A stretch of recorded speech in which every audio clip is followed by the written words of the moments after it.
The question that comes up just about every day is, what's for dinner? This is true if you cook for yourself or somebody else is preparing the meal. Sometimes we just don't seem to know what we want.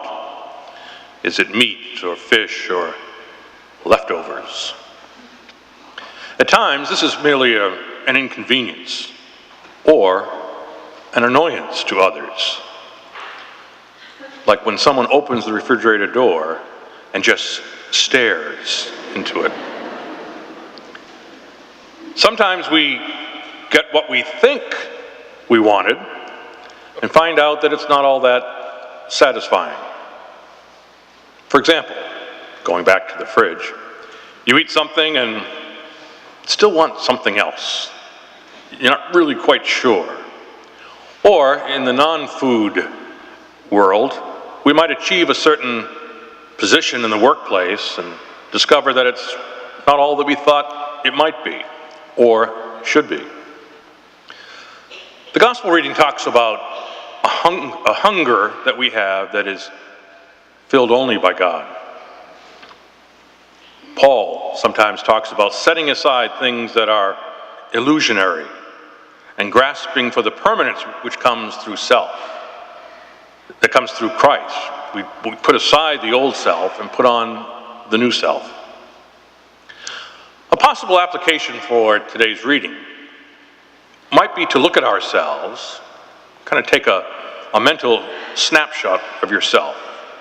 Let it capture who you are at this moment in your life. Not simply the external person, but what and who are we like on the inside? What drives us? What occupies my attention? And then we need to ask, are these illusionary, unimportant, in Paul's words? If so, why do we bother doing it? Why do we put so much emphasis on that which is transitory? There's very little good to be said about having a terminal illness, knowing that you have 6 weeks or 6 months to live.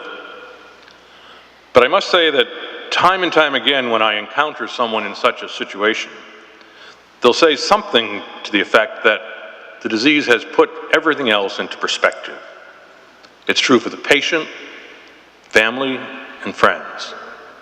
What was so important before doesn't mean anything. Whether it's sports or a job, the latest fashion, promotion, social status. What becomes important in this type of situation is other people, family, maybe forgiveness, faith, hope, love. Paul and Jesus urge us today to try to learn this lesson well before we are diagnosed. Let's not waste our time on the illusionary, on the merely material.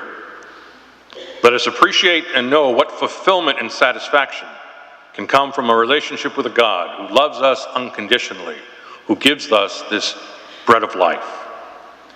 And if we open the refrigerator door of life, the choices should be obvious.